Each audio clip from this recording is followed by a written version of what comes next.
పరిశుద్ధ గ్రంథంలో ఒక వ్యక్తి దేవుడు చేసిన మేళ్లకు ప్రతిగా ప్రభు ఏం ఆశించాడో బైబిల్లో మీ ముందు ఉంచాలని ఆశపడుతున్నాను. కనుక మీ శ్రద్ధను ఆదికాండము 35వ అధ్యాయం ఒకసారి దయచేసి తెలుస్తారా? ఆదికాండము 35వ అధ్యాయము 1వ వచనాన్ని మనం చదవగా చిత్తగిద్దాం. దేవుడు యాకోబుతో, నీవు లేచి బేతేలునకు వెళ్ళి అక్కడ నివసించి నీ సహోదరుడైన ఏశావు ఎదుట నుండి నీవు పారిపోయినప్పుడు నీకు కనబడిన దేవునికి అక్కడ బలిపీఠమును కట్టుమని చెప్పగా, సంగమా దేవునికి వాక్యం పరిశుద్ధ గ్రంథం ఎలాగో తెలియజేస్తుంది. అదేమిటంటే యాకోబు పద్దనరామునికి వెళుతున్న సందర్భం, యాకోబునకు సన్మస్తము కూడా అమర్చబడిన సందర్భం. Once upon a time he was alone and single with the Lord at the place of లూజ్ అనబడిన ప్రాంతంలో ఒంటరిగా వెళ్ళిన ఈ వ్యక్తికి ఇప్పుడు దేవుడు జంటగా తీసుకొచ్చాడు. జంట కంటే మామూలు జంట కాదు. 2 కచ్చీఫులు కొంటే 2 పినీసులు ఫ్రీ అన్నట్టు ఇద్దరిని వివాహం చేసుకుని మరో ఇద్దరిని ఉపపత్నులుగా తెచ్చుకుని మొత్తం అంతా జాగ్రత్తగా లాక్కొచ్చి దాసీలు కలిగి మందలు కలిగి సమస్తమును కలిగి హి వాస్ కమింగ్. పెద్ద పరివారంగా వస్తున్నాడు. ఆగండి, పెద్ద పరివారంగా వస్తున్నాడు. అప్పుడు ఎక్కడికి వెళ్తున్నాడు ఆయన? ఆందివేలు షేకేములో ఆగాడు. ఆగండి, షేకేములు అసలు ఆగకూడదు మనోడు. షేకేములు ఆగకూడదు, ఎందుకంటే షేకేము దేవుని భయము లేని ప్రజలు. బైబిల్లో షేకేము కోసం 4 సందర్భాల్లో ఉంది. అందులో సందర్భం చెప్పన, బాబేలు గోపురం కట్టడానికి ప్రజలు వెళ్తున్నప్పుడు వారు నిలిచిన ప్రాంతము కూడా షీనారు ప్రాంతం అంటే మరొక మాటలో షేకేము అనబడిన ప్రాంతం. బాబేలు గోపురం కట్టబడిన ప్రాంతం అక్కడ ఉండకూడదు, అక్కడి నుంచి మూవ్ అయిపోవాలి. ఆగండి, షేకేము దగ్గర మర్చిపోయాడు. కొంచెం ముందుకెళ్ళి సంతూరు పద్దనరాముకి వెళ్ళిపోతుంటే అక్కడ దేవుడు కనపడి, ఏ యాకోబు, నువ్వు నాకు ఏమిచ్చాను ప్రభు? ఆ రోజు మీ అన్న దగ్గర నుంచి పారిపోతున్నప్పుడు, ఒంటరిగా దిక్కుమలోడుగా ఉన్నప్పుడు నేను నీకు నిచ్చెన ద్వారా కనబడితే నాకు వాగ్దానం చేశావు. ఏమని వాగ్దానం చేశావు? ప్రభువా, నన్ను మరలా తీసుకెళ్తున్నా కదా, క్షేమంగా తీసుకువస్తే నీకు దశమ భాగం ఇస్తాను.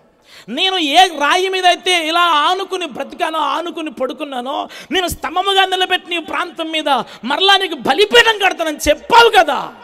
మరిచిపోయావు యాకోబు, నేను నీ పట్ల చేసిన మేళ్ళను మరిచిపోయావయ్యా. షేకేము దగ్గర నీ కుమార్తెతో మాత్రమే ఆపేశాను. నీకు బుద్ధి వస్తుందేమనుకున్నాను, నీకు రాలేదు.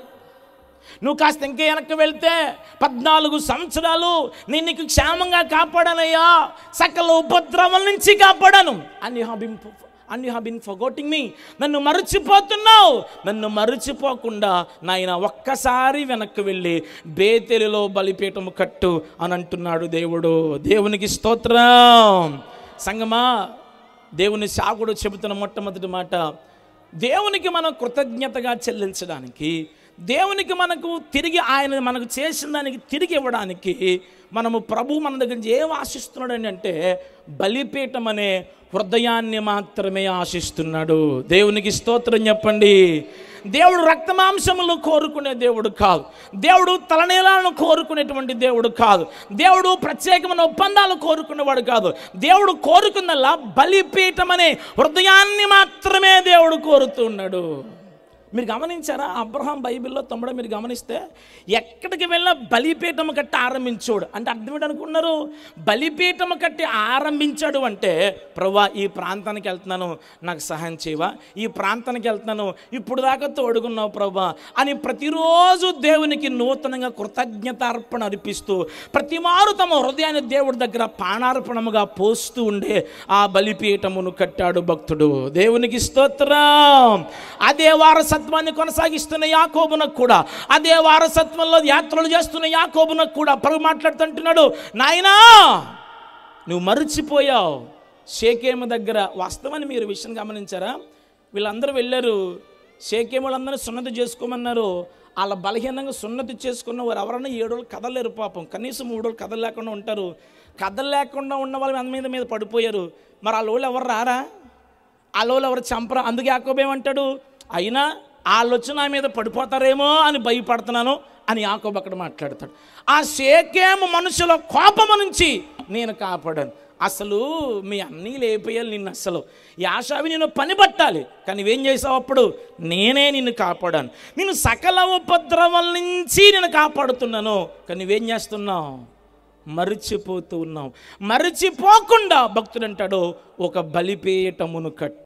కానీ వాస్తవానికి బైబిల్ పరిభాషలో నిజమైన కృతజ్ఞత ఏమిటో చెప్పన, మన హృదయమే దేవునికి బలిపీఠముగా అర్పించడం. దేవునికి స్తోత్రం చెప్పండి. ఈ బల్బును కనిపెట్టిన శాస్త్రవేత్త పేరేం పేరు? ఎడిసన్. ఎడిన్బర్గ్ యూనివర్సిటీలో ఆ వర్సిటీకి ఎడిన్బర్గ్ యూనివర్సిటీ పేరు ఎందుకు వచ్చిందంటే ఇతని పేరును బట్టి. ఎడిన్బర్గ్ యూనివర్సిటీలో 1700వ శతాబ్దాలు అతనికి నోబెల్ ప్రైజ్ ఇచ్చారు. నోబెల్ అంటే NOBLE, నోబెల్ అంటే ఈ ప్రపంచంలో బహుమతులకెల్లా ప్రధానమైనది. నోబెల్ అంటే ప్రధానమైనది. ఈ నోబెల్ ప్రైజ్ ఎవరికైతే వచ్చిందో ఆ కుటుంబంలో వారికి గవర్నమెంట్ జాబ్ ఫ్రీ, వారికి పెట్రోల్ ఫ్రీ, రేషన్ ఫ్రీ, ట్యాక్సులు ఫ్రీ, ఏ దేశానికి వెళ్తున్నా flight charges free, visas free, అన్నీ ఫ్రీ. వాళ్ళ పాపలు MBBS చదువుతున్నా ఫ్రీ, వాళ్ళు ఇంజనీరింగ్ చదువుతున్నా ఎవ్రీథింగ్ విల్ బి ఫ్రీ. ఎందుకని? Nobel prize. ఆగండి, మానవుడు చీకట్లో ఉన్నాడు అని చెప్పి, మానవుడు అంధకారంలో ఉన్నాడని చెప్పి ఇక బల్బును కనిపెడితే ఆ వ్యక్తికి నోబెల్ అనబడిన ప్రైజ్ ఇచ్చారు, ప్రధానమైన బహుమతి ఇచ్చారు. మరి మానవుడికి వెలుగు కనిపెట్టిన వాడికే ఇంత బహుమానం ఇస్తే, మానవ జీవితాల్లోనే వెలుగు నింపిన దేవునికి నీవు నేను ఏ బహుమానాన్ని ఇవ్వగలం? మన హృదయాన్ని మాత్రమే దేవునికి ఇవ్వగలం. దేవునికి స్తోత్రం చెప్పండి, చెప్పాలి హల్లెలూయా. దేవుడు ఏం ఆశిస్తారంటే నోబెల్ ప్రైజెస్ కాదు. ప్రభు ఏం ఆశిస్తారంటే ఆ వెలుగును కనిపెట్టిన వానికి ప్రధానమైనది ఇచ్చినట్లుగా నీలో వెలుగు నింపిన నాకు, నీలో వెలుగు నింపిన ఆ దేవునికి బలిపీఠం అనే హృదయాన్ని మాత్రమే దేవుడు మనలో నుండి ఆశిస్తాడు. ఆ బలిపీఠం కట్టమని చెప్పగల కారణం ఏంటంటే నీవు మరిచిపోయిన దేవునికి కృతజ్ఞతగా జ్ఞాపకం పెట్టి. ఈరోజు కృతజ్ఞత అంటే ఏమిటి అనగా దేవునికి వాక్యం ఇలాగ చెబుతుంది, బలిపీఠమును కట్టుకోవడం. దేవుడు అక్కడతో ఆపలేదు. కొంచెం మనం లోపలికి వెళ్ళినట్లయితే బలిపీఠమును కడుతూ ఎలా కట్టమని దేవుడు చెప్పాడో ఒక 4 సంగతులు మీ కళ్ళ ముందు ఉంచుతాను. దేవునికి స్తోత్రం కలుగునుగాక. వీడియో ఉంది కానీ ఆడియో లేదు ఇక్కడ. చెప్పాలి హల్లెలూయా. ఇంకా వచ్చేది లెగట్లేదు. హల్లెలూయా. ఈ బలిపీఠం అంటే ఏంటని చెప్పాను? మానవ హృదయం దేవునికి బలి అర్పించమని చెప్పాడు కదా. ఈ బలిపీఠం కట్టుకునే స్ట్రక్చర్ దేవుడు ఇస్తాడు. ఇంజనీర్ వేరు, తాపి మేస్త్రి వేరు. తాపి మేస్త్రి కట్టుబడి కడుతూ ఉంటాడు, ఇంజనీర్ గారు డిజైన్ మ్యాప్ గీస్తుంటాడు. ఇది ఇక్కడ ఉండాలి, ఇది ఎక్కడ ఉండాలి. ఇప్పుడు ఎవరు ముఖ్యమంటే ఇద్దరు ముఖ్యమే, ఇద్దరు కూడా ముఖ్యమే. సో ఇక్కడ ద పాయింట్ ఈజ్, బలిపీఠం ఎంత ముఖ్యమో మన హృదయాన్ని దేవుడికి ఇవ్వడం కూడా అంతే ముఖ్యం. దేవుడు ఇస్తూ ఎలా కట్టుకోవాలి, ఏవి ఇవ్వాలో చెప్పాడు. ఆ ఇవ్వాల్సిన బలిపీఠమును ఎలా కట్టుకోవాలో కూడా దేవుడు చెప్పాడు. ఎలా కట్టుకోవాలి?